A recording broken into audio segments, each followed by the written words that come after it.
നമസ്കാരം. കടം മാറാൻ എന്താണ് ഒരു വഴി? കടം വന്നു, ഈ കടം മാറാൻ നമുക്ക് എന്തെങ്കിലും ചെയ്തേ പറ്റൂ. വയ്യ, കടം കൊണ്ട് നമ്മൾ പൊറുതിമുട്ടി. എത്രയൊക്കെ പണിയെടുത്താലും കടം തീരുന്നില്ല. കടം ദിവസവും ദിവസവും കൂടി വരികയാണ്. ആളുകൾക്കിത് കേൾക്കുമ്പോൾ തന്നെ പേടിയാണ്. നിങ്ങൾ ആദ്യം തന്നെ, ഞാൻ പലതവണ പറഞ്ഞിട്ടുണ്ട്, കടം എന്ന് നമ്മൾ പറയാണ്ടിരിക്കുക. കടം എന്ന് പറയുന്നതിന് വേറെ വല്ല നല്ല വാക്കുകളും കണ്ടുപിടിക്കുക.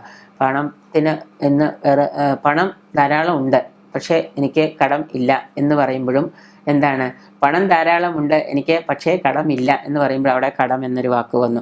ആ രണ്ട് വാക്ക് നമ്മുടെ നിത്യജീവിതത്തിൽ നിന്ന് നമ്മൾ നിരന്തരമായിട്ട് എടുത്തു മാറ്റാൻ ശ്രമിക്കാം. ഒപ്പം തന്നെ വല്ലാത്തൊരു മാനസിക സംഘട്ടനത്തിലാണ് നമ്മുടെ തലമുറയും നമ്മുടെ ആളുകളും ഇന്ന് കടന്നു പോകുന്നത്. 98% ആളുകളും ഇന്ന് ലോണുകളായിട്ടും കടബാധ്യതകളായിട്ടും ഒക്കെ കഴിഞ്ഞുകൂടുകയാണ്. കോടികൾ കടമുള്ളവർ, ലക്ഷങ്ങൾ കടമുള്ളവർ. പക്ഷേ ഈ കോടികളുടെ കടമൊക്കെ എങ്ങനെ വീട്ടും, എങ്ങനെ ഇതൊക്കെ തീർത്തെടുക്കുമെന്ന് ചിന്തിക്കുന്നവരുണ്ട്. ഈ കൊച്ചു ടിപ്സുകളൊന്നും കേട്ടാൽ അതുകൊണ്ടൊന്നും കോടികൾ കടം തീരുമെന്ന് ചിന്തിക്കുന്നവരുണ്ട്. പക്ഷേ 1000 കടം തീർന്നാൽ, 10,000 രൂപ കടം തീർന്നാൽ അത് അത്രയും നല്ല കാര്യമല്ലേ? 10,000 ആയാലും 100 രൂപയായാലും കടം തന്നെയാണ്.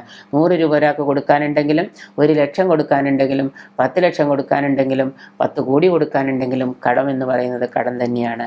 അപ്പം അതുകൊണ്ട് നമ്മൾ ഇതിനുള്ള കാരണങ്ങളെ, ഈ സംഘട്ടനങ്ങളിൽ നിന്ന് നമ്മുടെ മനസ്സിനെയും ശരീരത്തെയും നമ്മളെ തന്നെ മുക്തരാവാനായിട്ട് കൊച്ചു കാര്യങ്ങളൊക്കെ നമുക്കൊന്ന് ചെയ്തു നോക്കാം. പക്ഷെ അവിടെയും പ്രശ്നമാണ്. ഈ നിത്യജീവിതത്തിൽ ഇത്രയും തിരക്കിനിടയിലൊന്നും ഈ പറയുന്ന ടിപ്സ് ഒന്നും ചെയ്യാൻ പറ്റില്ല. പക്ഷേ ചെയ്തവർക്കും ചെയ്ത് പ്രയോഗിച്ചവർക്കും അനുഭവം ഉൾപ്പെടെ പല മാറ്റങ്ങളും ജീവിതത്തിൽ വരുത്താൻ കഴിഞ്ഞിട്ടുണ്ട്. അതുകൊണ്ട് കടം മാറാനുള്ള 1-2 ടിപ്സുകൾ ഞാൻ പറഞ്ഞു തരാം. നിങ്ങൾ പറ്റുന്ന പോലെയൊക്കെ ചെയ്തു നോക്കുക. ഛേദമില്ലാത്ത ഉപകാരം എന്ന് പറയുന്ന പോലെ ചിലവില്ലാത്ത കാര്യമാണ്.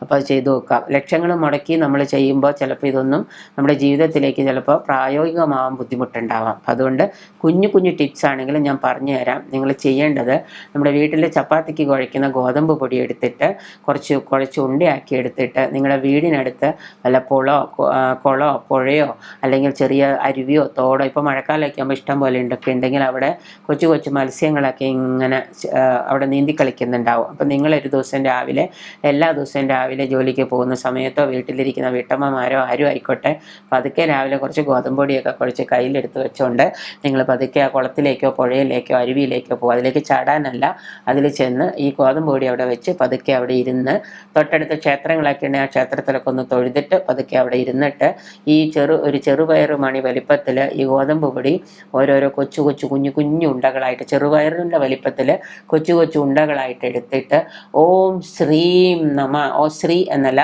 ഓം ശ്രീം നമ എന്ന 108 പ്രാവശ്യം, ഓരോ പ്രാവശ്യവും ഈ ഗോതമ്പ് പൊടി ഉരുട്ടി ഓം ശ്രീം നമ എന്ന് പറഞ്ഞിട്ട് കൊടുക്കുക. ഓം ശ്രീം നമ എന്ന് പറഞ്ഞിട്ട് കൊടുക്കുക. ഓം ശ്രീം നമ എന്ന് പറഞ്ഞിട്ട് കൊടുക്കുക. അങ്ങനെ 108 മണികളായിട്ട് ചെറുപയർ മണി വലിപ്പത്തിൽ ഗോതമ്പ് പൊടി ഇട്ട് മത്സ്യത്തിന് ഭക്ഷണമായിട്ട് കൊടുക്കുക, മത്സ്യത്തിന് തീറ്റ കൊടുക്കുക. ഇങ്ങനെ നിങ്ങൾ ഒരു 21 ദിവസം, 41 ദിവസം, 90 ദിവസം, 3 മാസക്കാലമൊക്കെ നിരന്തരമായിട്ട് ചെയ്യാൻ തുടങ്ങിയാൽ നമ്മൾ എങ്ങനെയാണ് നമ്മുടെ ബാധ്യതകൾ തീരാന്ന് നമുക്ക് പോലും അറിയില്ല.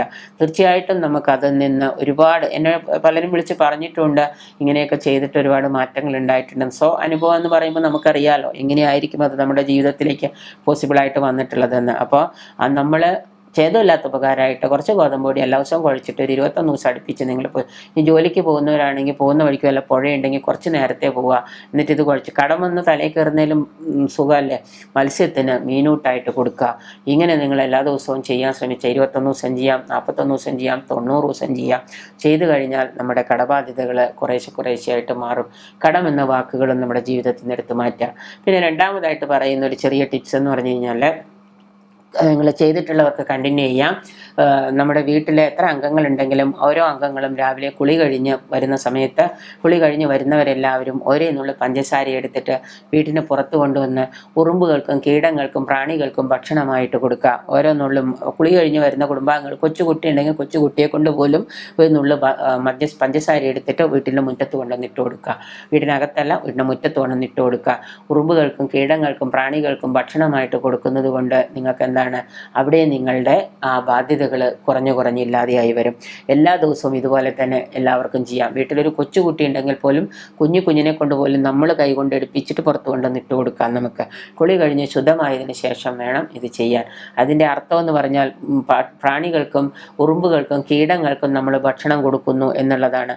അത് കൊടുക്കുമ്പോൾ സ്വാഭാവികമായിട്ട് ഇവിടെ നമ്മുടെ ബാധ്യതകൾ, ലയബിലിറ്റീസ് കുറഞ്ഞ് ഇല്ലാതായി വരും. അത് നിങ്ങൾക്ക് 3 മാസം ചെയ്യാം, 6 മാസം ചെയ്യാം, 21 ദിവസം ചെയ്യാം. അയ്യോ, കാശ് കൊടുത്ത് പഞ്ചസാര അടിച്ച് ഉറുമ്പിന് തീറ്റ കൊടുക്കണോ? അങ്ങനെയല്ല ചിന്തിക്കേണ്ടത്.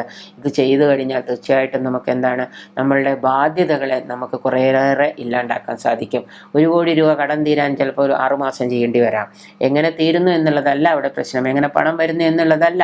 അത് യൂണിവേഴ്സലിന് വിട്ടുകൊടുക്കുക, അല്ലെങ്കിൽ ഈശ്വരന് വിട്ടുകൊടുക്കുക. നമ്മൾ ചെയ്യേണ്ട കാര്യങ്ങൾ, കൊച്ചു ടിപ്സുകൾ കൊണ്ട് ചിലപ്പോൾ ലൈഫിൽ നമുക്ക് നല്ല ഉയർച്ചകൾ ഉണ്ടാവാം. ചെയ്ത് കഴിഞ്ഞിട്ട് ഗുണങ്ങൾ കിട്ടുന്നവരെ വിളിച്ചറിയിക്കുക, നേരിട്ട് വന്ന് എന്നോട് പറയുക. സന്തോഷങ്ങൾ പങ്കിടുമ്പോൾ നമുക്ക് എല്ലാവർക്കും ഒരുമിച്ച് സന്തോഷങ്ങൾ പങ്കിടാം.